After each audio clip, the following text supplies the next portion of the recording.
Dr. Zexhai's crystalline fingers danced across the holographic interface, each tap sending ripples of data through the observation chamber.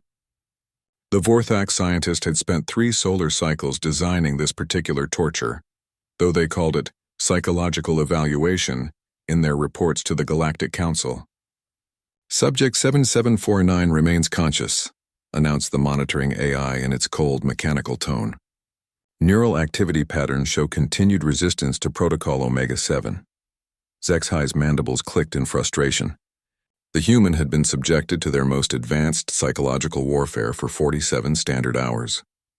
The machine was designed to break any sentient mind by exploiting universal fears: isolation, helplessness, and the gradual erosion of reality itself. Every species they'd tested, Vorthak, Zelani, even the supposedly unbreakable Kronar, had succumbed within 6 hours. But not the human. Inside the chrome sphere suspended in the center of the chamber, Marcus Chen floated in a sensory deprivation field. The machine fed him a constant stream of contradictory sensory inputs, phantom sounds that made no sense, false memories inserted and removed at random, gravitational shifts that should have left him disoriented and nauseous. "Increase phantom pain receptors to 85%, Zexhai ordered. Compliance.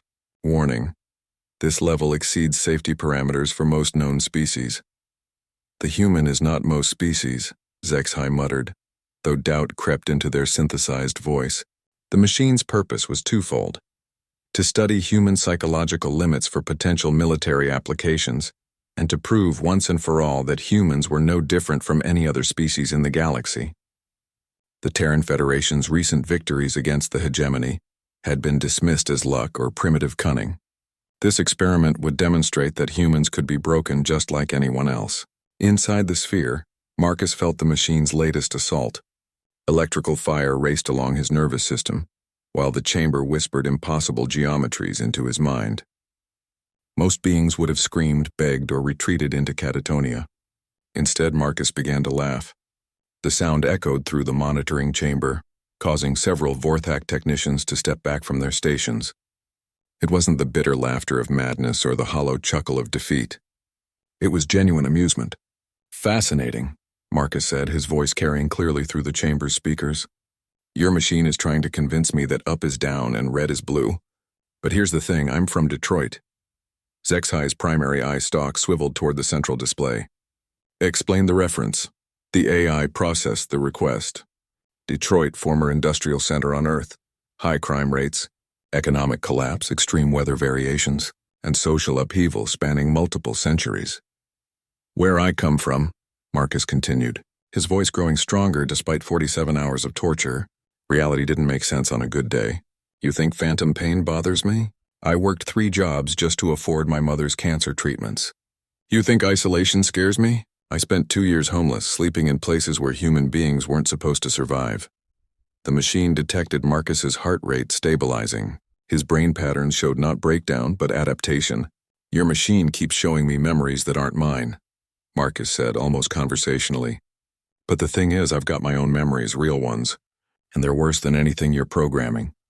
Zexhai increased the intensity again. The machine began projecting the deaths of loved ones, tailored specifically to Marcus's psychological profile. It showed him his younger sister, whom he'd helped raise after their father left, dying in increasingly horrific ways. "Nice try," Marcus said.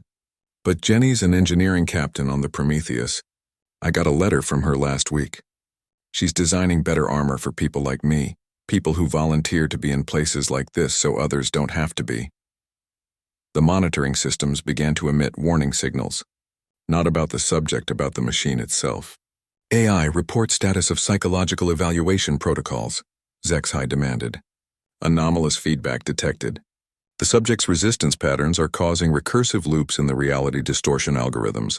Compensation failing, error. Marcus had figured out something that the Vorthak hadn't expected. The machine relied on the subject's fear to function properly. It fed on psychological energy, using terror and despair to fuel its reality-bending capabilities. But Marcus wasn't giving it what it needed. Instead, he was giving it something it couldn't process: acceptance. "You know what the funny thing is?" Marcus said. And now his voice carried through the chamber with perfect clarity. I volunteered for this. When they told me what you were planning, I could have said no.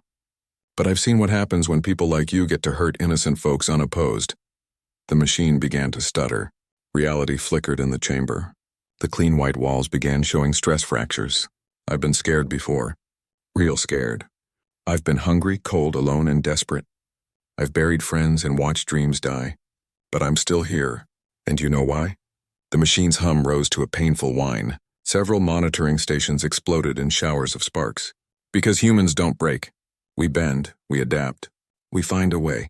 And when something tries to hurt the people we care about, we don't just survive it, we learn from it. And we make sure it never hurts anyone else. The psychological evaluation chamber erupted in a cascade of system failures. The reality distortion field collapsed, sending Marcus gently to the floor of the sphere. Emergency lighting kicked in as the main power grid overloaded. In the sudden quiet, Marcus stood up, brushed imaginary dust from his uniform, and looked directly at the observation window. "Thanks for the reminder of why I do this job," he said. "Can I go home now? I promised my sister I'd be back for her promotion ceremony."